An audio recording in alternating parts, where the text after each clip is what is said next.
Jadi sebenarnya kalau Bapak Ibu mulai tidak banyak-banyak makan, proses begini akan terus-menerus terjadi. Yang sekarang dikenal sebagai intermittent fasting namanya. Kalau Anda, ibu-ibu sekalian, Anda mau masak dari bahan yang berasal dari kulkas, ya, lemari es biasa, itu kan gampang ambil, mungkin nggak perlu di defrost dulu kan, langsung ambil, langsung masak. Tapi kalau bahan dari freezer gimana? Harus defrost dulu kan? Ya, maka sebenarnya nih, kalau secara realnya makanan-makanan yang frozen itu kemudian langsung dimasak nggak bagus. Dan ibu-ibu sudah tahu kan caranya kan, biasa dikeluarin semalaman, nanti besok baru dimasak. Kalau langsung dia dimasak nggak bagus, karena akan terjadi perubahan molekul di situ. Dari dingin ke panas pasti berubah molekulnya. Itu yang pertama. Lalu yang kedua apa? Kalau kita, tadi bahasan saya adalah kita mengambil makanan, Anda mengambil makanan dari kulkas, dari lemari es, dan dari freezer tadi, maka lebih butuh waktu lama, ya, lebih butuh waktu lama makanan yang ada di freezer tadi untuk diolah menjadi makanan. Konsep ini bisa Anda pakai, ya, dalam rangka merontokkan lemak-lemak yang membandel. Paham maksudnya? Contohnya begini. Misalkan nih Anda hari ini berpuasa. Hari ini kebetulan saya nggak berpuasa, ya. Hari ini Anda berpuasa. Tadi pagi katalah sahur, ya, sahur yang cukup segala macam, dan subhanallah kemudian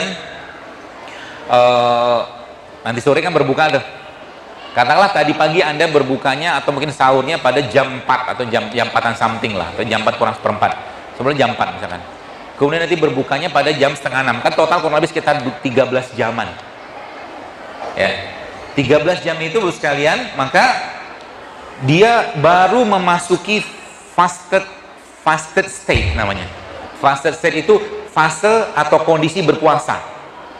Artinya kalau Anda sekarang, kalau bahasa saya gitu kan, dan ada buku yang saya baca itu, seorang dokter itu, kalau Anda mau masuk ke apa tuh namanya, ada satu fase lagi di atas itu, maka Anda perlu naikin waktunya.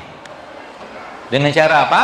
Bukanya tetap pakai buka biasa, nanti mungkin air putih boleh, atau mungkin kurma sesuai dengan sunnah Nabi, tapi habis itu Anda tidak makan lagi. Sampai berapa jam? Sampai kalau dalam itu yang ditulis itu 4 jam. Kemudian berarti total sekitar 16 jam. Di 16 jam maka apa yang terjadi? Tubuh sudah mulai berubah fasenya lagi, ya, mulai ngedefrost lemak-lemak tadi. Kemudian apa? Kalau naikin lagi tambah 2 jam lagi, 18 jam, itu lebih bagus lagi, ya. Tapi ini tidak berlaku bagi orang-orang yang kurus, ya. Ya. Hanya berlaku bagi para penyampah yang lemaknya bertebaran di mana-mana, ya, dan banyak keluhan di badannya, ya. Jadi kenapa banyak sekarang wanita mengalami gangguan reproduksi? Anda tahu kenapa? Karena banyak tumpukan lemak yang mengganggu metabolisme hormonnya dia. Pertanyaan, tumpukan lemak di mana? Tanya sama dia tadi, Anda makan jeroan? Enggak, saya makan jeroan. Tapi dia makan bakso.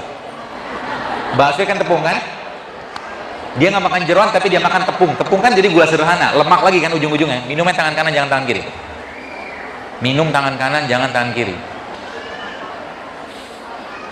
Saya mengamati Anda dari depan. Tenang aja. Dan selalu ada bentuk nasihat, ya. Ya, kemudian 18 tadi kan, naik lagi ke 20.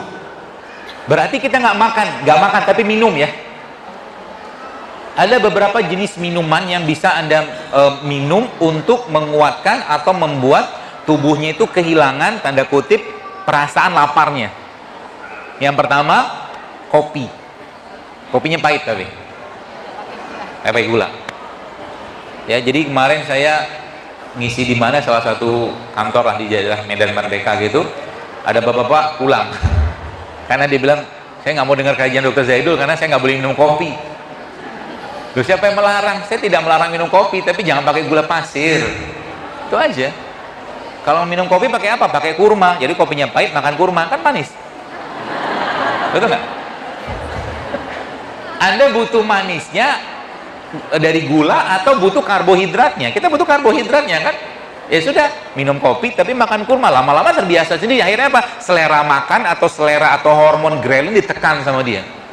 Itu yang pertama. Itu tadi kopi.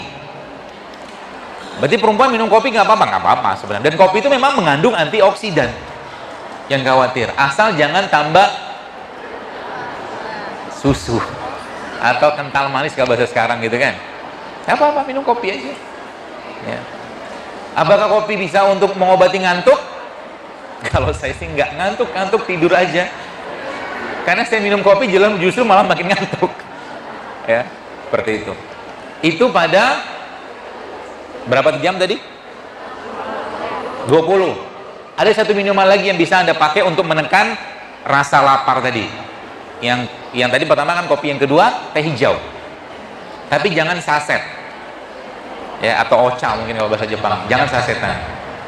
Atau kalau enggak mau tambah lagi, ada satu sayuran yang bisa digunakan untuk menekan rasa lapar by science ya, yang saya tahu ya. Namanya apa? Okra. Okra bisa. Bapak-bapak nggak tahu okra juga nggak apa-apa lah. Anda cukup terima jadinya aja. Okra. Okra itu apa? Nanti lihat aja. Lihat di browsing ya. Jadi minum terus ya, terus minum ya. Nanti akhirnya apa? Akhirnya kulkasnya, kan tadi kan kulkas tuh yang glikogennya, kemudian ada namanya tadi freezernya tadi, lemak-lemaknya tadi itu bisa diakses dan akhirnya dia diubah menjadi energi untuk diubah menjadi gula lagi. Jadi sebenarnya kalau Bapak Ibu mulai tidak banyak-banyak makan, proses begini akan terus-menerus terjadi, yang sekarang dikenal sebagai intermittent fasting namanya. Intermittent fasting, dan secara saintifik intermittent fasting itu manfaatnya banyak, luar biasa. Pertama, dia akan berperan dalam memperbaiki penyakit-penyakit metabolik seperti diabetes, jantung, kolesterol, asam urat. Caranya gimana? Lamain laparnya. By hour of 20 yang saya pahami dan saya baca itu pada 20 jam, dan dia masih ngasup minuman ya, bukan nggak makan tapi minum, maka apa yang terjadi? Tubuhnya di situ disebutkan berubah menjadi fat burning machine ya, berubah menjadi mesin pembakar lemak. Kalau mesin pembakar lemak sudah muncul, maka growth hormone juga akan muncul karena sudah berubah fase puasa tadi, dan subhanallah apa yang terjadi? Badannya akan menjadi kekar. Apakah gara-gara ini perempuan juga bisa ikut-ikutan kekar? Enggak. Sebenarnya kita akan butuh ya, kekar itu maksudnya laki-laki ada testosteron, perempuan ada estrogen, tapi itu butuh waktu dengan exercise. Tapi maksudnya growth hormonnya muncul. Kalau growth hormon muncul, bagus sekalian, maka apa yang terjadi? Yang terjadi dia akan memakan sel-sel yang rusak. Jadi sebenarnya gampang sekali ya kalau kita mau sehat itu. Asal apa? Asal mau mengurangi makan dan ngerti yang dimakan itu apa.